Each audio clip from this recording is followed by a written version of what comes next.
Why disappointments are his appointments.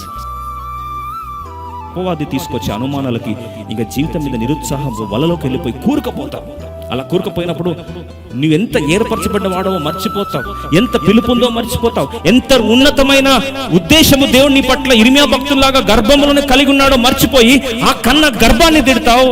శుభవార్త నువ్వు జన్మించిన దినాన్ని తిట్టుకుంటావు. ఆ వార్త ఎవరైనా చెప్తే వాళ్ళని తిడతావు. నీకు ప్రశంసలు చెప్తే వాళ్ళని తిడతావు. ఎందుకంటే సత్యాన్ని మర్చిపోతావు. అప్పుడు నేను ఏం చేస్తాడు? మోసము చేస్తాడు. నా జీవితంలో ఎందుకు దేవుడి గాయాన్ని మిగిల్చాడు? ఎందుకు ఈ యొక్క నిరుత్సాహం నుండి వెళ్తున్నాను? ఎందుకు అనుకున్నది జరగడం లేదు? ఎందుకు నా వృత్తిరీత్యా, ఉద్యోగరీత్యా, బిడ్డల పక్షము, నా యొక్క భవిష్యత్తు, వ్యాపారము అనుకున్నది ఎందుకు జరగట్లేదు? నీ భర్త ద్వారా శ్రమ, నిరుత్సాహం. నీ భార్య ద్వారా నిరుత్సాహం. నీ కెరీర్లో నిరుత్సాహం. నీ భవిష్యత్ పట్ల నిరుత్సాహం. వివాహ జీవితంలో నిరుత్సాహం. బహుశా నీ యొక్క ఆర్థిక స్థితిలో నిరుత్సాహం. ఏ నిరుత్సాహం కావచ్చు. వీటి ద్వారా వెళ్తున్నప్పుడు క్రీస్తు యొక్క రూపంలో ప్రభు ఏం చేస్తున్నాడు? మార్చుకుంటున్నాడు. చదువుకుందాం. ఇర్మియా గ్రంథము 10వ అధ్యాయము. మనందరము కలిసి 19వ వచనాన్ని ప్రార్థనా పూర్వకంగా చదువుకుందాం. Clearly and loudly. వర్స్ 19. 19. కటకట నేను గాయపడితిని, నా దెబ్బ నొప్పి పెట్టుచున్నది. అయితే ఈ దెబ్బ నాకు తగినదే అనుకొని నేను దాన్ని సహించుదును. కటకట ఏంటిది? కటకట, విలవిల, వలవల, ఇదేంటి అనుకుంటున్నారేమో. బహుశా పాతకాలం తెలుగు అలాగే ఉండేది. కటకట అంటే అయ్యో ఏంటి నా పరిస్థితి. అప్పుడప్పుడు ఏడుస్తాం కదండి. ఎలా ఏడుస్తాం? అయ్యో అని ఏడిచేప్పుడు ట్యూన్ ఎలా ఉంటుంది? ప్రస్తుతం ట్యూన్ అది. పాతకాలంలో కటకట అనేవాళ్ళు. కటకట. తర్వాత అంటున్నాడు, నేను గాయపడితిని, నా దెబ్బ నొప్పి పెట్టుచున్నది. ఏంటి గాయం? ఈ ఇర్మియా కలిగిన గాయం ఏంటి? What is this pain? It is the pain of disappointment. Disappointments are ఆ డీరీస్ హెచ్ పెడితే ఏమవుతుంది? His appointments. ఈ నిరుత్సాహపు గాయం ఎంత భయంకరంగా తాకింది ఇర్మియా భక్తునికి అంటే, ఆయన జీవితంలో జన్మించక మునుపు తన గురించి ఎన్నో గొప్ప వాగ్దాన పుత్రుడు మాత్రమే కాకుండా ఏర్పరచబడినవాడు, అభిషేకించబడినవాడు, దేవుడే తనను తల్లి గర్భంలో పిండంగా రూపించబడక మునుపే ప్రతిష్ఠ చేసుకున్నవాడు. ఇలాంటి వ్యక్తి ఇర్మియా గ్రంథం 1వ అధ్యాయం ఒకసారి రండి చూద్దాం. Book of జెరమియా chapter 1 verse 4 and 5. యెహోవాకు నాకు ప్రత్యక్షం ఇలాగ సెలవిచ్చాను, గర్భములో నేను నిన్ను రూపింపక మునుపే నేను నెరిగి తిని, నీ గర్భం నుండి బయలుపడక మునుపే నేను నిన్ను ప్రతిష్ఠించి తిని, జనములకు ప్రవక్తగా నిన్ను నియమించి తిని. అందుకు అయ్యో ప్రభువు యెహోవా, చిత్తగించుము, నేను బాలుడని మాట్లాడటకు నాకు శక్తి చాలదని నేను చాలండి. ఇర్మియా భక్తుని జీవితంలో ఎంత గంభీరమైన పిలుపు, ఎంత ఉన్నతమైన ప్రతిష్ట, ఎంత అద్భుతమైన అభిషేకం, ఎంత ఉన్నతమైన ఏర్పాట్లు ఉన్నాడంటే, తల్లి గర్భంలో పిండంగా రూపించబడక మునిపే ఏర్పరచుకొనబడడం మాత్రమే కాకుండా, గర్భంలోనే నిన్ను రూపింగ మునిపే నిన్ను ఎరిగి తిని, నీవు గర్భము నుండి బయలుపడక మునిపే నేను నిన్ను ప్రతిష్ఠించి తిని. బిడ్డలను ఎప్పుడు ప్రతిష్ఠిస్తారండి? యేసు ప్రభుని 8వ రోజు దేవాలయం తీసుకెళ్ళి ఏం చేశారు? ప్రతిష్ఠ చేశారు. యేసు ప్రభు కంటే ముందే ఈయన ఏమయ్యాడట? గర్భంలోనే ప్రతిష్ఠ చేయబడ్డాడు. అంటే ఇంకా ఆయన ప్రతిష్టకు తిరుగులేదు, ఏర్పాటుకు తిరుగులేదు. ఇంకా ముందుకెళ్తే ఆయన అభిషేకం గర్భంలో నుండి బయలుపడక మునిపే నేను నిన్ను ప్రతిష్ఠించిన, జనములకు ప్రవక్తగా నిన్ను నియమించి తిని. నియామకాలు ఉన్నాయి, అభిషేకం ఉంది, ప్రతిష్ట ఉంది, దేవుడే ఏర్పాటు చేసుకున్నాడు. అన్నీ సమృద్ధిగా సుభిక్షంగా గర్భంలో పిండముగా రూపించబడక మునిపే ఇంత ఉన్నతమైన పిలుపులు ఏర్పరచబడిన ఈ ఇర్మియా భక్తుని జీవితంలో ఏమీ తక్కువ లేదు. యాజకుని కుమారుడుగా జన్మించాడు, పుట్టక మునిపే ఏర్పరచబడ్డాడు, పుట్టిన పిమ్మట అంతా తన జీవితంలో ఏమి జరగాలో దేవుడు ముందే ప్రకటించేశాడు. అయితే ఈ వ్యక్తి జీవితంలో భయంకరమైన గాయం ఏది మిగిలింది అంటే ద పెయిన్ ఆఫ్ డిసప్పాయింట్మెంట్స్.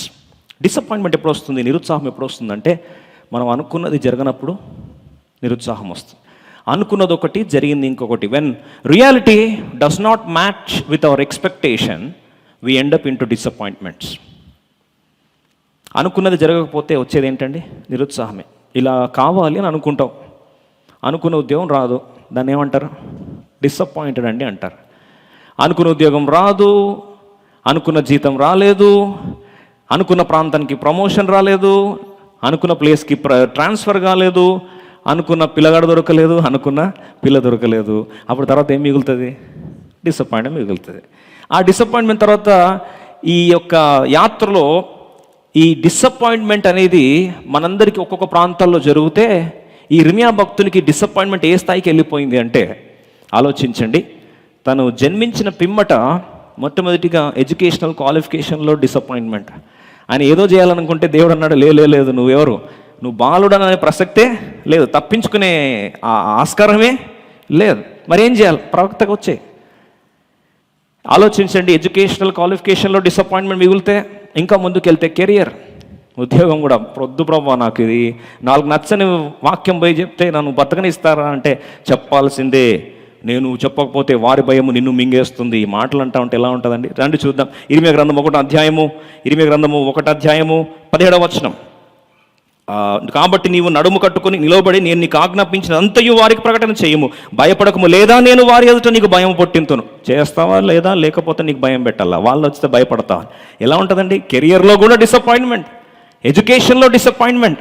సరే, ఇప్పుడు లాస్ట్కి ఆయన కుటుంబ జీవితం దగ్గరికి వచ్చేసరికి ఆ దైవజన జీవితంలో ఇర్మియా గ్రంథం 16వ అధ్యాయం 2వ వచనం చూడండి. ఈ డిసప్పాయింట్మెంట్స్ ఎన్ని ప్రాంతాలు కబలించిందో, ఈయనకి ఎంత గాయం మిగిలిందో, ఆ గాయంలో నుండి ఏ విధంగా ఆత్మీయ సత్యాన్ని మనకు బోధించాలని ఆశపడుతున్నాడో.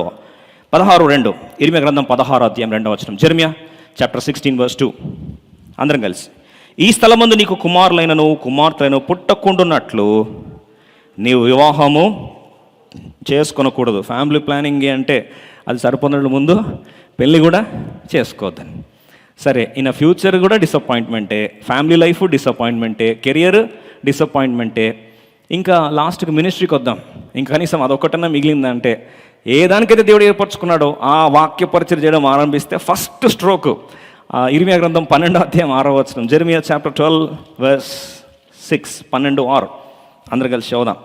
12:6 నీ సహోదరులు సహితము నీ తండ్రి ఇంటి వారు సహితము నీకు ద్రోహము చేయుచున్నారు, నీవెంబడి గేలి చేయుదురు, వారు నీతో దయగా మాట్లాడుచున్నాను, నీవు వారిని నమ్మకూడదు. ఏంటండి ఇది? పోనీ ఇంతగా ఏర్పరచుకొని జగత్తు పునాది వేయబడుకునికి నేను ఏర్పరచుకున్నా, రూపించుకున్నా, ప్రతిష్ఠించిన అంటే కనీసం ఆ పరిచర్లన్నా ఫలితం ఉండాలి కదా. సొంత కుటుంబం ఏం చేసిందంట? ద్రోహము. సరే, ఇక్కడ డిసప్పాయింట్మెంట్ అంటే కొద్దిగా ఇంట్లో డిసప్పాయింట్మెంట్ అనుకుంటే ఇప్పుడు కాలనీలోకి వెళ్ళాడట, తన స్వగ్రామం. రండి స్వగ్రామంకి వెళ్దాం. ఇర్మియా గ్రంథం 11వ అధ్యాయం 21 వచనం. జెర్మియా చాప్టర్ 11:21 11:21 అందరం కలిసి చదువుదాం. కావున నీవు మా చేత చావకుండానట్లు యెహోవా నామమున ప్రవచింపకూడదని చెప్పు, అనాతోతు వారిని గూర్చి యెహోవా ఇట్లని సెలవుచ్చును. అనాతోతు తన స్వగ్రామం, హోమ్ టౌన్. ఇప్పుడు హోమ్ టౌన్కి వెళ్తే ఏమంటున్నారు? నోరు ధరిస్తే చంపేస్తాం నేను. సరే, ఈ అన్ని డిసప్పాయింట్మెంట్స్ తట్టుకొని లాస్ట్కి మనుషులు అనుకుంటారు కదండి, ఏది పుట్టుక బాగాలేదు, ఉద్యోగం బాగాలేదు, చదువు బాగాలేదు, కుటుంబం బాగాలేదు, ఏది పరిచర్య బాగాలేదు, కనీసం సావు అన్న బాగా వస్తుందా అనుకుంటే పాపం చావు కూడా డిసప్పాయింట్మెంట్ మిగిలిందండి. ఎంత డిసప్పాయింట్ మిగిలిందంటే పాపము ఈయన ఆ పరిస్థితిలో ఎంతటి స్థాయికి వెళ్ళాల్సి వచ్చిందంటే, తనకు నచ్చని ప్రాంతానికి జోహనాన్ వచ్చి మోసుకొని తీసుకెళ్ళిపోయాడు, ఐగుప్తు దేశం తీసుకెళ్ళాడు. ఐగుప్తు దేశంలో హతసాక్షిగా చంపేశారు. జీవితం జన్మ నుండి మరణం దాకా మిగిలిందంతా ఏంటి? నిరుత్సాహమే, డిసప్పాయింట్మెంట్స్. కటకట నేను గాయపడితే నా దెబ్బ నొప్పించి పెట్టుచున్నది, అయితే ఈ దెబ్బ నాకు తగినదే అనుకొని నేను దానిని సహించుదును. ఈ దెబ్బ నాకు తగినదే అని ఏమంటున్నాడండి? ఈ దెబ్బ నాకు తగిందే. ఎందుకు తగ్గిందండి? ఏం తప్పు చేశాడని మనం అంటాం. ఏం తప్పు చేశాడని దేవుడు ఇంత అన్యాయం చేశాడు ఇర్మియా భక్తుని జీవితంలో? ఏం తప్పు చేయలే. ఇంకా వారు యూదా భక్తులందరూ కూడా, యూదా పౌరులందరూ కూడా పాపం చేశారు, ఇశ్రాయేల్ పౌరులు పాపం చేశారు. ఇంకా ఎదోము పక్షమున ఒక్కొక్కరి గురించి వారి యొక్క పాపపు జీవితం గురించి ప్రకటించిన ఈ దైవజనుడు ఏ నిష్కారణంగా ఎందుకు ఇంత నిరుత్సాహంగా వెళ్ళాలి? Why should you go through so much of pain of disappointment? My dear brother and sister, let me ask you a question today morning. Are you been creeping about why god is allowed this pain in my life? నా జీవితంలో ఎందుకు దేవుడి గాయాన్ని మిగిల్చాడు? ఎందుకు ఈ యొక్క నిరుత్సాహం గుండా వెళ్తున్నాను? ఎందుకు అనుకున్నది జరగడం లేదు? ఎందుకు నా వృత్తిరీత్యా, ఉద్యోగరీత్యా, బిడ్డల పక్షము, నా యొక్క భవిష్యత్తు, వ్యాపారము అనుకున్నది ఎందుకు జరగట్లేదు? నిరుత్సాహంలో ఉన్నావా? ఈ వాక్యం ద్వారా దేవుడు నిన్ను ఆదరించాలని, ధైర్యపరచాలని, ఆరాధికులుగా మార్చాలని దేవుడు ఆశపడుతున్నాడు. ఇంతటి నిరుత్సాహం మధ్యలో ఆయన అంటున్న మాట ఏంటంటే, చివరికి ఆయన అంటాడు, ఇదంతా నా జీవితంలో దేవుడు అనుమతిస్తున్నాడు. ఈ నొప్పి, ఈ గాయం నాకేం చేసింది? దెబ్బ నొప్పి పెట్టుచున్నది. కొన్ని దెబ్బలు ఏమవుతాయంటే, బాగా తగిలింది అనుకోండి దెబ్బలు, అవి నొప్పి కలిగించాం మనకి. ఇంకా ఒకే ప్రాంతంలో దెబ్బ మాటిమాటి తగిలితే ఆ ప్రాంతం మొద్దుబారిపోతుంది, అక్కడ నొప్పి రాదు. కొన్ని గాయాలు మాటిమాటి తాకితే సెన్సేషన్ కోల్పోతే, ఇంకొన్ని గాయాలు ఉంటాయి ఎన్నిసార్లు తాకినా, ఎంత మందు పెట్టినా అది గాయాలు రెచ్చగొడుతూనే ఉంటాయి, నీ గాయాన్ని నొప్పి కలిగిస్తూనే ఉంటాయి. ఈ నొప్పి ఇర్మియా భక్తుని ఆ టైప్ నొప్పి. ఏ టైప్ నొప్పి? ఎంత బాంబు పైన, అది మళ్ళీ రండి చదువుదాం 19వ వచనం. కటకట నేను గాయపడితే నా దెబ్బ నొప్పి పెట్టచ్చు. ఇంకా నొప్పి పెడతాం. లాస్ట్కి ఇంకా ఏంటి ప్రభువా అని ఆలోచించాడేమో, దేవుడు మాట్లాడడం ఆరంభించాడు.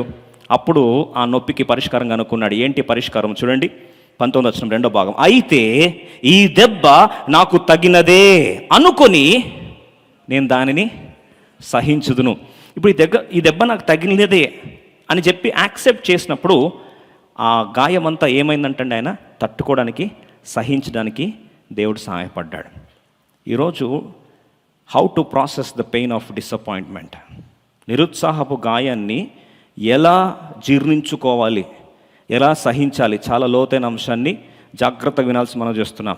Yes, practically speaking, when disappointment hits you hard, sometime you can't even digest it, you can't process it. But how can we process it? ఎలా ప్రాసెసింగ్ చేసుకోవాలి? ఇర్మియా భక్తుడు చెప్పే సూత్రం మొదటిగా ఏమంటాడండి? మొదటి తలంపు చూస్తే, నా దెబ్బ నొప్పి పెట్టుచున్నది. ఒప్పుకున్నాడండి. దెబ్బ తగిలినప్పుడు నొప్పి కలుగుతుందని ఆయన ఉన్నట్లు ఒప్పుకున్నాడు. హీ డింట్ యాక్ట్, నొప్పి ఏం లేదండి అంతా బాగానే ఉందని చెప్పి నటించలేదు. ఉన్నట్లు ఒప్పుకున్నాడు. కొంతమంది నొప్పి ఉంటే కూడా బయట నటిస్తారు, అంతా బాగానే ఉందని. లోపల తెలుసు, ఏంటి ప్రభా నా జీవితం ఇలా అనుమతించా, కానీ బయట మాత్రం చాలా అండి, ప్రభు కృపగలవాడండి, ఆ కృప, నా కృప నీకు చాలని అన్నాడండి, ఆ కృపలో అంతా కొట్టుకుపోతున్నానండి అంటావు బయట నుంచి. కానీ you don't confess it. But let me tell you, unless you confess it, ఒప్పుకొని అవును ఈ గాయము నాకు ఈ నొప్పి కలిగిస్తుంది, ఈ దెబ్బ నాకు నొప్పిని కలిగిస్తుంది, ఒప్పుకో, పరిశుద్ధాత్మ నీకు సాయం చేస్తాడు. అటు తర్వాత రెండో స్థాయికి వస్తే ఆయన ఏమంటున్నాడు చూడండి, ఈ గాయము 19వ వచనం, ఈ దెబ్బ నాకు తగినదే. ఎప్పుడైతే ఎస్ ఇది నాకు తగ్గిందే అని చెప్పి యాక్సెప్ట్ చేస్తున్నాడో, అప్పుడు ఆ గాయాన్ని తట్టుకోవడానికి కొరకు దేవుడు సహించే కృపను ఇచ్చాడు. ప్రశ్న ఏంటంటే, ఈరోజు ఎలా ఈ నొప్పిని, ఈ గాయాన్ని ఎలా డైజెస్ట్ చేసుకోవాలి? 3 సత్యాలు మనం తెలుసుకుంటే, అందుకొరకు బైబిల్ రాస్తుంది, సత్యము మిమ్ములను, చెప్పండి, సత్యము మిమ్ములను స్వతంత్రులుగా చేస్తుంది. ఈ సత్యం తెలుసుకున్నాడు. అందుకొరకే వాస్తవంగా చూస్తే ఆ వ్యక్తి గాయం ఏ స్థాయికి వెళ్ళిపోయింది. సత్యం తెలుసుకున్న తర్వాత ఈ మాట నుండి వచ్చాం బహుశా. కానీ సత్యం తెలుసుకోకపోతే ఎలా ఉంటుంది తెలుసా పరిస్థితి? ఎంతటి దైవజనుడైనా ఫ్రస్ట్రేషన్ ఒకరోజు పీక్స్కి వస్తే, ఈ డిసప్పాయింట్మెంట్ తట్టుకోలేనప్పుడు ఏ స్థాయికి పోతుంది తెలుసా అండి అనుభవం. అందుకొరకు ఈరోజు మనం సత్యం తెలుసుకోవాలి. తెలుసుకోకపోతే మన పరిస్థితి ఇర్మియా భక్తుని పరిస్థితి. ఏమంటున్నాడు? ఇర్మియా గ్రంథం 20వ అధ్యాయం. బహుశా ఈ స్థాయికి వచ్చావా? జెరమియా చాప్టర్ 20 verse 14 to 18. బహుశా కొన్నిసార్లు జీవితం మీద విసిగిపోయి, ఇంకా కొద్దిగా మాట్లాడాలంటే విరక్తి చెంది, బహుశా ఇలాంటి పరిస్థితుల్లో 20వ అధ్యాయం 14 వచనం చదువుదాం. 14 నుండి 18, 14, 16 చదువుదాం. 14, 15, 16 కలిసి చదువుదామండి అందరం కలిసి. నేను పుట్టిన దినము శప్పింపబడును గాక, నా తల్లి నన్ను కనిన దినము శుభదినమని అనబడకుండును గాక. హ్యాపీ బర్త్డే చెప్పొద్దు నాకు అన్నాడు. నువ్వు వెళ్ళి ఒకవేళ ఇర్మియా భక్తునికి హ్యాపీ బర్త్డే బ్రదర్ అన్నావు అనుకో, అప్పుడు ఏమంటాడు తెలుసా? నెక్స్ట్ వచనం చదువుదాం రండి. 15వ వచనం, నీకు మగపిల్ల పుట్టనని నా తండ్రికి వర్తమానం తెచ్చి అతనికి అధిక సంతోషం పుట్టించిన వాడు శాపగ్రస్తుడగును గాక. ఎవడనొచ్చి చెప్పాడంటే వాడెవడు? శాపగ్రస్తుడు. పోయి అమ్మ, తర్వాత పుట్టిన దినము, తర్వాత హ్యాపీ బర్త్డే విషెస్ చెప్పినోడు, తర్వాత అయ్యో కంగ్రాచులేషన్స్ నీకు మగబిడ్డ పుట్టాడట అని వాళ్ళ నాన్నతో ఎవరు అంటే ఈయన అంటున్నాడు. వాడు కూడా ఏం కావాలంట చెప్పండి? శాపగ్రస్తుడు కావాలంటే ఎంత వేదన గుండా వెళ్ళిండొచ్చు ఆలోచించండి. ఎస్, సమ్టైమ్స్ మనకు గుడ్ విషెస్ చెప్పిన వాళ్ళని కూడా మనం తిట్టుకుంటాం, మనకు పిచ్చిలేస్తే. ప్రాక్టికల్గా మాట్లాడుతున్నాను. 2 నిమిషాలు మనం ముందు మాట్లాడతాం. అరే అని నేను ప్రేమించే వాళ్ళంటే నీకు విషెస్ చెప్పిన అంటే వాళ్ళని కూడా తిట్టేస్తాం. అరే అదేదేదో పోయి నిన్ను ప్రేమించి నీకు విషెస్ పెడితే ఇంకా వాళ్ళ మీద కూడా విరుచుకుపడతాం. నాకు విషెస్ చెప్పిన వాడు కూడా నెక్స్ట్ రండి చదువుదాం 10వ వచనం. నా తల్లి నాకు సమాధిగా నుండి ఆమె ఎల్లప్పుడూ గర్భవతి కాకుండానట్లు అతడు గర్భములోనే నన్ను చంపలేదు గనుక యెహోవా ఏమాత్రము సంతాపము లేక నశింపజేసిన పట్టణం వలెను ఆ మనుషుడు ఉండునుగాక. పాపం వార్త తెచ్చినప్పుడు రావాలట. ఆయన పుట్టిన దినాన్ని తిట్టుకున్నాడు, విషెస్ చెప్పేవాడిని తిట్టుకుంటున్నాడు. అంటే చివరికి జీవితం మీద ఏం చెందిందండి? విరక్తి చెందాడు. ఇప్పుడు 18వ వచనం చూద్దాం. కష్టమును దుఃఖమును చూచుటకై నా దినములు అవమానముతో గతించిపోనట్లు నేనేల గర్భములో నుండి వెడల్తిని. ఎందుకు తల్లి గర్భం? యాక్చువల్గా తల్లి గర్భంలో రూపించకబడ మునుపే 1:4 ఏముంది? ఏర్పరచుకుంటుని, చెప్పండి, ప్రతిష్ఠించుకుంటుని, నియమించుకుంటుని, జనములకు దేశములకు ప్రవక్తగా నిన్ను పంపించితిని. ఇంతుంటే ఈయన ఏమంటున్నాడు? ఆ తల్లి గర్భంలో బయటకి ఎందుకు వచ్చి అక్కడే చచ్చిపోతే బాగుండు కదా అని. కానీ ఒకరోజు అర్థమైందంట, ఇలా తిట్టుకోవడం కాదు, కరెక్ట్ కాదు, ఇప్పుడు నేను అర్థం చేసుకుంటాను. ఇప్పుడు ఆత్మీయ ఉన్నత స్థితికి వచ్చి 19వ వచనము 10వ అధ్యాయంలో ఇప్పుడు ఈ మాట అర్థం చేసుకొని అంటాడు. ఏమంటున్నాడు చూడండి. చూసాం, క్లుప్తంగా 3 మాటలు చెప్పి ముగించేస్తాను, త్వరగా చూసుకుందాం. 10వ అధ్యాయం 19వ వచనం. కటకట నేను గాయపడితిని, నా దెబ్బ నొప్పి పెట్టుచున్నది, అయితే ఈ దెబ్బ నాకు తగినదే అనుకుని నేను దానిని సహించుతాను. I will bear it, digest చేసుకుంటాను, అంతే. ఇర్మియా భక్తుడు చరిత్రలో ఉన్నతమైన స్థాయికి ముద్రించబడి 3 సత్యాలు తన జీవిత చరిత్రను మార్చి ఈరోజు నిరుత్సాహంలో నుండి మనల్ని ఆరాధికులుగా మార్చే అద్భుతమైన 3 అంతల సత్యాన్ని మనకు జ్ఞాపకం చేస్తున్నాడు. మొదటి సత్యం 1 తెస్సలోనిక 3వ అధ్యాయం 3-4 వచనాలు చూసుకుందాం. 3 అద్భుతమైన సత్యాలు, జాగ్రత్తగా వినండి, జాగ్రత్తగా అప్లై చేసుకుందాం, జాగ్రత్తగా దేవుని ఆరాధిస్తాం. 1 తెస్సలోనిక 3వ అధ్యాయం 3-4 వచనాలు. ఒక ప్రతి క్రైస్తవుడు తెలుసుకోవాల్సిన సత్యం ఇది, లేకపోతే అపవాది నీ మీద విరుచుకుపడతాడు. 1 తెస్సలోనిక 3వ అధ్యాయం 3-4 వచనాలు తెలుగులో కలిసి ఉన్నాయి, కలిసి చదివేద్దాం.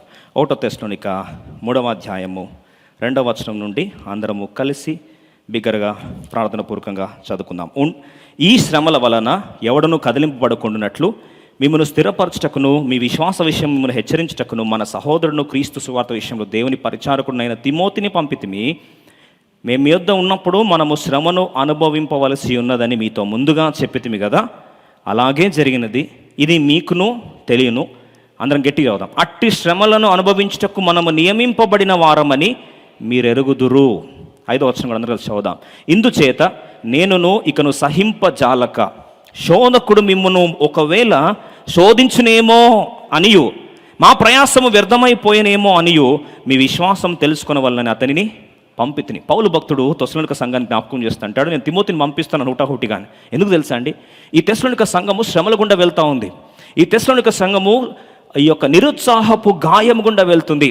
ప్రియులను కోల్పోయారు. Yes, they were crying so unconsolably, they lost their dear ones. వారి ప్రియుల్ని ఆకస్మికంగా కోల్పోయారు తెస్సలోనిక సంఘం వారు. రక్షణ పొందిన పిమ్మట వారి జీవితంలో జరిగిన గాయం ఏంటంటే వారి ప్రియులు వారికి దూరం అయిపోయారు.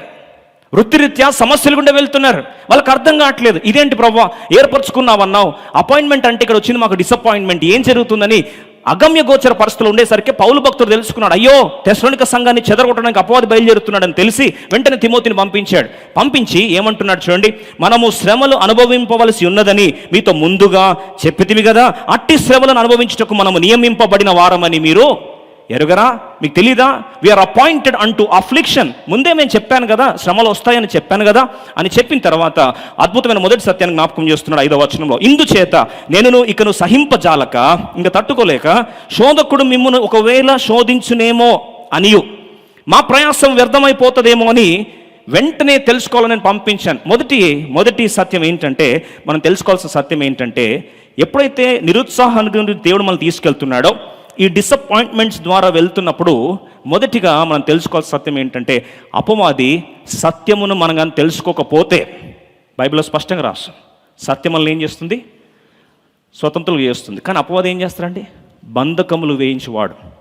స్వతంత్రతకు ఆపోజిట్ ఏంటండి? బంధకాలు. అపవాది కావాల్సింది ఏంటంటే బంధించాలని. వాడు ఎలా బంధిస్తాడు? ఆలోచించండి. ఏదైనా తోటలో ఆదామవ్వలు స్వేచ్ఛగా స్వాతంత్రంగా ఉన్నారు. మరి వారిని బంధించింది ఏంటి? అపవాది వచ్చి ఏం చేశాడు? సర్పం వచ్చి కుయుక్తి గలవాడు ఏం చేశాడండి? మోసము చేశాడు. ఏంటి ఆ మోసం? ఇది నిజమా అని. ఆల్రెడీ నీకు తెలుసుంటే, సత్యం తెలుసుంటే అపవాది తీసుకొచ్చి నేను మోసం చేయడానికి వీలు లేదు. ఆల్రెడీ మనకు బంగారు ఎలా ఉంటుందో తెలుసుకుంటే రోడ్లు కూడా తీసుకొచ్చి అమ్మబోతే మనం ఏమంటామండి? పట్టుకొని వెంటనే టెస్ట్ చేసి ఎవరిని మోసం చేస్తున్నారా అంటాం. ఎందుకు? ఒరిజినల్ ఏంటో మనకు తెలుసు. ఒరిజినల్ ఏంటో తెలుసుకుంటే అపవాది వచ్చి అబద్ధాలు చెప్తే లేదా మోసం చేస్తే మోసపోయే ప్రసక్తే లేదు. వాడు ఏమంటారు తెలుసా అండి? నువ్వు శ్రమల గుండా వెళ్తున్నప్పుడు, నిరుత్సాహంగా వెళ్తున్నప్పుడు, ఇంకా నువ్వు దేవుని ఏర్పాట్లోనే లేవు, నువ్వు చేసే దేవుని చిత్తమే కాదు, అసలు నీ రక్షణ డూప్లికేట్, నీ బతుకు చూసుకున్నావు అసలు. ఇవన్నీ ఎందుకు వస్తున్నాయంటే ఇంకా స్టార్ట్ అవుతాడు ఫిల్ ఇన్ ద బ్లాంక్స్, ఏదేదో చెప్పేస్తాడు. అవును కదా, కరెక్టే ఉన్నట్టుందంతా, ఇది నిజమా అంటే నిజమేనేమో అని స్టార్ట్ అవుతుంది స్టోరీ అంతా. వాడు అంటాడు దేవుడు నిన్ను మర్చిపోయాడు, నీ మీద ప్రేమ ఇట్లా చేస్తాడా? ప్రేమ దేవుడు ఇలా చేస్తాడా? ఎంత అన్యాయం కదా. అవును కదా, ప్రేమిస్తే ప్రాణం పెడతాం కానీ ఇన్ని బాధలు నాకెందుకు అనుమతిస్తాడు? ప్రేమిస్తే ఎందుకు నా ప్రియులు తీసుకెళ్ళిపోతాడు? ఏదో ఉంది ఈ దేవుడు. ఇంకా స్టార్ట్ అవుతుంది అక్కడి నుంచి. అందుకొరకే పౌలు భక్తుడు అన్నాడు, ఎవరు మిమ్మల్ని మోసం చేయదు, ముఖ్యంగా శోధకుడు మిమ్మల్ని మోసము చేయకుండాన్నట్లు. Number 1, undeceived. If you know the truth you will never be deceived. అపవాది మోసం చేసే ప్రసక్తే లేదు. చాలాసార్లు అపవాది అంటాడు, గాడ్ హ్యాస్ ఫెయిల్డ్ యూ, దేవుడే నిన్ను వదిలేశాడు, దేవుడే చేతులు ఎత్తేసాడు, ఆయన చాతగాని వాడు, ఇంకా నీ పరిస్థితి అంతా అయిపోయింది, ఎవ్రీథింగ్ ఈజ్ ఓవర్. ఎలా ఉంటుందంటే పరిస్థితి, అపవాది తీసుకొచ్చే అనుమానాలకి ఇంకా జీవితం మీద నిరుత్సాహం వలలోకి వెళ్ళిపోయి కూరుకుపోతావు. అలా కూరుకుపోయినప్పుడు నువ్వెంత ఏర్పరచబడిన వాడవో మర్చిపోతావు, ఎంత పిలుపుందో మర్చిపోతావు, ఎంత ఉన్నతమైన ఉద్దేశము దేవుని పట్ల ఇర్మియా భక్తుల్లాగా గర్భంలోనే కలిగి ఉన్నాడో మర్చిపోయి ఆ కన్న గర్భాన్ని తిడతావు. శుభవార్త నువ్వు జన్మించిన దినాన్ని తిట్టుకుంటావు, ఆ వార్త ఎవరైనా చెప్తే వాళ్ళని తిడతావు, నీకు ప్రశంసలు చెప్తే వాళ్ళని తిడతావు. ఎందుకంటే సత్యాన్ని మర్చిపోతావు. అపవాది నేను ఏం చేస్తాడు? మోసము చేస్తాడు. మొదటిగా సత్యం తెలుసుకుంటే మనము మోసపోకుండాన్నట్లు. రెండవ సత్యం చూసుకున్నాం. 1 Thessalonians 3:3 త్వరగా చదువుకుందాం. 1 Thessalonians chapter 3:3 రెండవ తలంపు చూసుకుందాం అందరం కలిసి. ఆఖరి మాట, అట్టి శ్రమలను అనుభవించుటకు మనము నియమింపుడు వారమని తెలుసుకుంటే. మొదటి లైన్ చూడండి, ఈ శ్రమ వలన ఎవడను కదిలింపబడకుండాన్నట్లు మిమ్మును స్థిరపరచుటకును, మీ విశ్వాస విషయమే మిమ్మును హెచ్చరించుటకును. ఈ సత్యం తెలిస్తే, పౌలు భక్తుడు చెప్తున్న సత్యం తెలుసుకుంటే, రెండవది ఎవరు కూడా మిమ్మల్ని కదిలింపబడకున్నట్లు. అన్మూవ్డ్. నెంబర్ 1 అన్డిసీవ్డ్. నెంబర్ 2 అన్మూవ్డ్. ఎవరు కూడా మనల్ని కదిలించరండి. చిన్న గాలికి కదిలిపోయే క్రైస్తవ్యం కాదు మంది. మన విశ్వాస యాత్ర చిన్నదానికి చలించిపోయి డిస్టర్బ్ అయిపోయేది కాదు. అక్కడ అంటాడు, ఈ సత్యం నువ్వు తెలుసుకుంటే ఎవరు కూడా మిమ్మల్ని కదిలింపకుండాన్నట్లు మిమ్మును స్థిరపరచుటకును. I want to establish you. Undeceived. And number 2 unmoved. ఎందుకు స్థిరపరచబడతాము అంటే, ఎందుకు కదల్చబడమంటే అక్కడ రాయబడ్డ మాట, ఆఖరి మాట, అట్టి శ్రమలను అనుభవించుటకు మనము నియమింపబడిన వారమని మీరు ఎరుగుదురు. 3వ వచనం ఇంగ్లీష్ రాస్తుంది, no man should be moved by these afflictions, for your self know that we are appointed there అంటూ. మన అపాయింట్మెంట్ ఆర్డర్ అంట. ఉద్యోగం ఏదైనా కాల్ లెటర్ వస్తే దాన్ని ఏమంటామంటే అపాయింట్మెంట్ ఆర్డర్ అంటాం. ఈ అపాయింట్మెంట్ ఆర్డర్ ఏం చేస్తుంది మనకు? మన అపాయింట్మెంట్ ఆర్డర్ ఏం చేస్తుందంటే, ఈ అపాయింట్మెంట్ ఆర్డర్లో congratulations, you are selected for our so and so అని చెప్పేసి దాని తర్వాత రాస్తారు ఏమని, this is your job profession, this is your responsibility, you have to report to so and so, your pay pack is this అని మొత్తం అంతా details రాసి అపాయింట్మెంట్ ఆర్డర్లో ఏం చేయాలో, దేని కొరకు ఏర్పరచుకున్నా, ఎంత జీతం ఇస్తారో అంతా రాస్తారు. ఏ రోజు దేవుడు మనల్ని ఏర్పరచుకున్నాడో, రక్షించుకున్న రోజు మనకు కూడా అపాయింట్మెంట్ లెటర్ ఇచ్చాడండి. అపాయింట్మెంట్ లెటర్లు ఏమని రాసాడంటే, దేని కొరకు అపాయింటెడ్? ఆఖరిలేదు, అట్టి శ్రమలను అనుభవించుటకు మనము నియమింపబడిన వారం. అంటే శ్రమలు డిసప్పాయింట్మెంట్ గుండా వెళ్ళాలనే అపాయింట్మెంట్ వచ్చిందంట. ఇదేంటండి? Disappointments are God's appointments. ఎందుకు దేవుడు అపాయింట్మెంట్ ఇచ్చాడు? శ్రమ అనుభవం గుండా వెళ్ళడానికి అపాయింట్మెంట్ ఇచ్చాడట, నిరుత్సాహం గుండా వెళ్ళడానికి అపాయింట్మెంట్ ఇచ్చాడంట. ఇదేంటి విడ్డూరం అంటున్నాం కదా. ఇర్మియా భక్తుని అర్థం కాలేదండి. అర్థం కాక పాపము అన్నీ తిట్టుకున్నాడు. జన్మదినం శుభవార్త చెప్పినాడు, బర్త్డే ఆ దినంలో థ్యాంక్ గాడ్ ఫోన్ లేదు, ఎస్ఎంఎస్ లేదు. ఎస్ఎంఎస్ ఉంటే ఒక్కొక్కరు ఫోన్ చేసి మరి తిట్టేవాడు, విష్ పెట్టిన ప్రతి ఒక్కరిని. ఏమని, నీకుందా అని చెప్పి స్టార్ట్ చేసేవాడేమో బహుశా. ఓపిక, థ్యాంక్ గాడ్ టెక్నాలజీ లేదు ఆ దినాల్లో. ఒక సింపుల్ లైన్, నేను పుట్టానని మా నాన్నకి ఎవరైనా వార్త చెప్పారో వాడు శాపగ్రస్తుడు అవును కాక అని చెప్పి వచ్చేసాడు పాపం. అయితే బాధ ఏంటంటే తెలియకపోతే ఈ విధంగా అపార్థం చేసుకున్నప్పుడు నిరుత్సాహంలో చితికిపోయి విరక్తి చెంది ప్రజల్ని ఏం చేశాడు, ఆ విరక్తి భావన అంతా వ్యక్తపరిచాడు. అయితే అలాగే కన్నుమూశాడు కదా. చివరికి ఐగుప్తు దేశం మోసుకోబోతుంటా అనుకున్నాడేమో. ఎందుకు ఏర్పరచుకున్నాడు దేవుడు? అసలు ఎందుకు నన్ను గర్భంలో నియమించుకున్నాడు? నాకేం అర్థం కావట్లేదు. He is totally confused, absolutely no meaning, totally disappointed. చివరికి చావన్నా బాగొస్తుందేమంటే చావు కూడా సరిగా రాలేదు, అలాగే మరణించాడు. కానీ స్టోరీ అక్కడ కట్ చేస్తే కాలం ఒక్కసారి గిరిన తిరిగింది. మత్తయి సువార్త 16వ అధ్యాయానికి వస్తాం. ఎంత అద్భుతమైన సత్యం చూడండి. Matthew's gospel chapter 16 verse 14. ఒక్కసారి కాలం అక్కడ ఆగిపోతే, ఆయనకు తెలీదు, నిత్య పుట్టలకు వెళ్ళిపోతే ఇప్పుడు లాస్ట్కి ఎందుకు దేవుని అపాయింట్మెంట్స్ అని అన్నాడో దేవుడు. Why disappointments are his appointments. ఒక్కసారి మాట చూసుకుంటే యేసు ప్రభువు వారు అడిగారు శిష్యులను చూసి, అయ్యా ప్రజలు నా గురించి ఏమనుకుంటున్నారు? మనం కూడా అడుగుతాం కదా feedback. What is your opinion, how was your experience? వెంటనే శిష్యులందరూ స్టార్ట్ చేసి ఒక్కొక్కరు చెప్తున్నారు. యేసు ప్రభు ముఖం చూసేసరికి వాళ్ళకి ఎవరు గుర్తొచ్చారంట? 14 అందరం కలిసి వారు కొందరు బాప్తిసం ఇచ్చి యోహాన్ అనియు, కొందరు ఏలియా అనియు, కొందరు ఏం పేరట ఇర్మియా. అదేంటి? యేసు ప్రభు ముఖం చూస్తూ ఉంటే వారికి ఎవరు గుర్తొస్తున్నారట? ఇర్మియానా? Why disappointments are his appointments అంటే రోమా 8:29. ఎందుకు ఏర్పరచుకున్నాడు దేవుడు ఇర్మియాని? గర్భములో పిండముగా ఉన్నప్పుడు ఎందుకు నియమించాడు? ఎందుకు అభిషేకించాడు? ప్రవక్తగా ఎందుకు నియమించాడు? ఇంత ఉన్నతమైన పిలుపునకు ఎందుకు ఏర్పాటు చేసుకున్నాడు? ఎందుకు ప్రీడెస్టినేషన్ ప్లాన్లో ఉన్నాడు? ఇంత గంభీరమైన ప్రణాళిక ఉంటే ఇంత నిరుత్సాహాలు ఎందుకు వస్తున్నాయంటే రోమా 8:28 అందరూ తెలుసు. 29 చదువుకుందాం. తను ప్రేమించే వారికి అనగా తన సంకల్పం చెప్పిన పిలుపు వారికి మేలు కలుగుటకే సమస్తము సమకూడి జరుగుతున్నాయి. ఏంటి ఆ సంకల్పము? 29 అందరం కలిసి చదువుదాం. 29 గట్టి చదువుదాం. ఎందుకనగా తన కుమారుడు అనేక సహోదరులలో జ్యేష్ఠుడగున్నట్లు దేవుడు ఎవరిని ముందు ఎరిగెనో వారు తన కుమారునితో సారూప్యం గల వారగుటకు వారిని ముందుగా. ఎందుకు దేవుడు ఇర్మియాను ముందు నిర్ణయించుకున్నాడంటే, ఈ ఇర్మియా భక్తుడు నా జ్యేష్ఠ కుమారుడైన ఆ యేసు క్రీస్తు ప్రభువారి యొక్క సారూప్యంలోకి ఏం కావాలి? మార్చబడాలి. యేసు ప్రభువారు ఆ సారూప్యంలోకి ఎలా వచ్చాడు? కల్వరి శిలువ ఎక్కుతూ వచ్చాడు. ఈ ఇర్మియా జీవితంలో కూడా అలాంటి నిరుత్సాహం అనే శిలువను అప్పగించి ఆఖరిగా తన జ్యేష్ఠ కుమారుడైన యేసు ప్రభు రూపంలోకి ఇర్మియాని ఏం చేశాడు? మార్చేసుకున్నాడు. కానీ ఇర్మియాకు తెలియదు. ఇన్ని వేల సంవత్సరాల తర్వాత ఎప్పుడైతే యేసు ప్రభు వారి శిష్యులను యేసు ప్రభు అడిగాడు, ఏమనుకుంటున్నారయ్యా నా గురించి అంటే, వాళ్ళు చూస్తున్నప్పుడు యేసు ప్రభు ముఖం చూడడం స్టార్ట్ చేశారు. అయ్యా నేను చూస్తుంటే మాకు ఇర్మియా కనిపిస్తున్నాడు. The biggest compliment a child of God can ever receive is you being transformed into the image of Jesus. There is no greater compliment than this.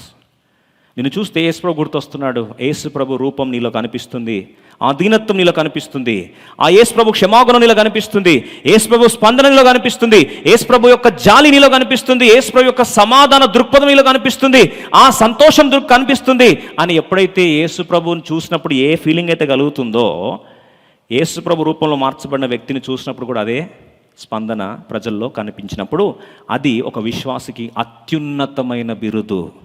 The greatest compliment ever you can receive in eternity is you looking like Christ. అందుకొరకు పరలోక రాజ్యం వెళ్తే confuse అయిపోయే పరిస్థితి. యేసు ప్రభా ఇర్మియానా same to same ఉన్నారు almost అంతా. ఇర్మియా భక్తుడు షాక్ అయిపోయి, ఓహో దీని కొరక ముందే ఎరిగాను అన్నాడు. నాకు జెర్మియా చాప్టర్ 1 రాస్తున్నప్పుడు నాకు అంత అర్థం కాలే. గర్భంలో పిండ రూమ్ ఏర్పరచుకున్నాడు, ప్రతిష్ఠించాను, నియమించాను, ఇంత ఉన్నతమైన పిలుపు దేశాలకు ప్రవక్త ఏర్పరచుకుని నా బ్రతికెందుకు ఇలా అయింది అంటే, ప్రభు అంటున్నాడు దీని కొరకు అయ్యా. దేని కొరకు? ఇంత పిలుపు దేనికి అంటే, యేసు ప్రభు ఎంతటి రూపంలోకి ఉన్నాడు అంత రూపంలోకి మార్చబడాలి. పరలోకంలో కాళ్ళు పెడుతున్నప్పుడు ఆలోచించండి. శిష్యులే షాక్ అయిపోయారు యేసు ప్రభుని చూసి. Can there be a greater compliment than this compliment where people recognized Jesus as Jeremiah? యేసు ప్రభుని చూస్తే ఇర్మియా గుర్తు వస్తున్నాడు. ఇంక దానికంటే పెద్ద బిరుదు ప్రపంచంలో ఎవ్వరికీ లేదండి. పరలోక రాజ్యంలో నిత్యం ఉండే బిరుదు ఒకటే, యేసు ప్రభు లేచి నిలబడే బిరుదు ఒకటే. మనం పోతే పరలోక రాజ్యంలో నిలబడి మన భాషలో సలాం కొట్టాలంటే ఎవరికి ఇస్తారు తెలుసా? స్టెఫెను రాళ్లతో కొట్టి చంపబడుతున్నప్పుడు ఒకటే మాట అన్నాడు యేసు ప్రభు కల్వరి శిలువలో, తండ్రి వీరేం చేయించున్నారో వీరిని క్షమించుము, నీ చేతికి నా ఆత్మను అప్పగించును అని చెప్పిన ఈ 2 మాటలు స్టెఫెను అదే మాటలు చెప్పి, అయ్యా వీరి మీద నేరం మోపొద్దు, అయ్యా వీరిని క్షమించు, నీ చేతికి తండ్రి నీ చేతికి నా ఆత్మను అప్పగిస్తున్నా అన్నాడు. యేసు ప్రభు స్టెఫెను ఆత్మ కొనిపోబడుతున్నప్పుడు పరలోకం రాస్తుంది, తండ్రి కుడి పార్శ్వమున సింహాసనాసనుడై కూర్చున్న యేసు ప్రభు వారు స్టెఫెన్ వస్తున్నా అంటే ఏం చేశాడో తెలుసా అండి? లేచి నిలబడ్డాడు. ఆయన లేచి నిలబడితే పరలోకంతో ఒకసారి స్తంభించిపోయింది. ఏంటండి ఎవరా విఐపి అంటే, యేసు ప్రభు రూపంలోకి మార్చబడిన, నిరుత్సాహపు వలల్లో యేసు ప్రభు రూపంలోకి మార్చబడిన స్టెఫెన్ వస్తున్నాడంటే పరలోకం స్తంభించిపోయింది. ఇర్మియా ఐగుప్తులో ఇర్మియాని హతసాక్షిగా చంపి ఆయన ఆత్మ కొనిపోబడుతున్నప్పుడు పరలోకం ఒకసారి స్తంభించిపోయి యేసు ప్రభు రూపంలో మార్చబడిన ఇర్మియా పైకి వస్తున్నాడు. నిరంతరమా మహిమ ప్రత్యక్షతలో స్థిరపరచబడిన సాక్ష్యము, గొప్ప బిరుదుల వర్షం. ఇర్మియా కుమ్మరించబడితే ఎలా ఉండొచ్చండి? For ever and for ever now he can say I am chosen and disappointments are his appointments. నేను ఏర్పరచబడిన వాడిని, ఈ నిరుత్సాహాలే దేవునితో నియామకాలని జ్ఞాపకం చేసుకొని ప్రభుని ఏం చేశాడు? ఆరాధించాడు. ప్రియ సోదరి సోదరా, ఈరోజు శ్రమల గుండా వెళ్తున్నావా? The biggest complement ever you can receive is through this suffering.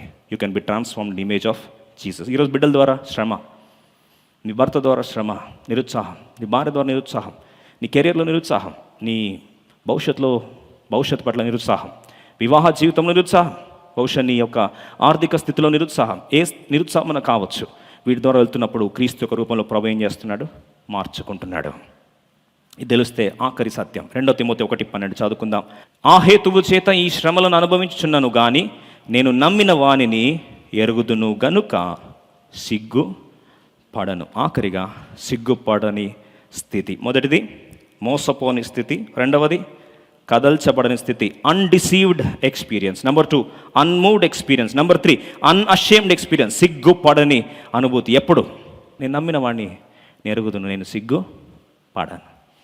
ఆ సంతోషం కలిగిన వ్యక్తి సిగ్గుపడకుండా శ్రమల ద్వారా వెళ్తున్నప్పుడు దేవుని ఏం చేయగలుగుతాడు? ఆరాధించగలుగుతాడు. ఆ శ్రమల్లో అతిశయించగలుగుతాడు. అందుకొరకు యాకోబు భక్తుడు అంటాడు, మీరు నానా విధమైన శోధనల గుండా వెళ్తున్నప్పుడు మహానందముగా భావించండి. ఈ సత్యం తెలిస్తే నీ రియాక్షన్ మారుతుంది. డిసప్పాయింట్మెంట్ వచ్చిందా అనవు. డిసప్పాయింట్ వచ్చినా ఏం చేస్తాం? ఐఎమ్ ఎగ్జైటెడ్ అంట. ఎంత బాగుంటుంది కదండి అలా అంటే. నిజంగా బాగుంటుందా? బాగోదు కదా. భౌతికంగా మాట్లాడితే బాగోదు, కానీ నిత్య పుటల్లో మాట్లాడితే క్రీస్తు రూపంలోకి శ్రమల ద్వారా దేవుడు మార్చుకుంటున్నాడో తెలిస్తే అప్పుడు పడుతున్న శోధనలు గుండా శ్రమలు గుండా వెళ్తున్నప్పుడు మహానందముగా ఎంచుతాం. అదే విశ్వాస యొక్క నిరీక్షణ. ఈరోజు గాయాల గుండా వెళ్ళావా? బాధ గుండా వెళ్ళావా? ఈరోజు ఇర్మియా భక్తుడు మనం ఆదరిస్తున్నాడు.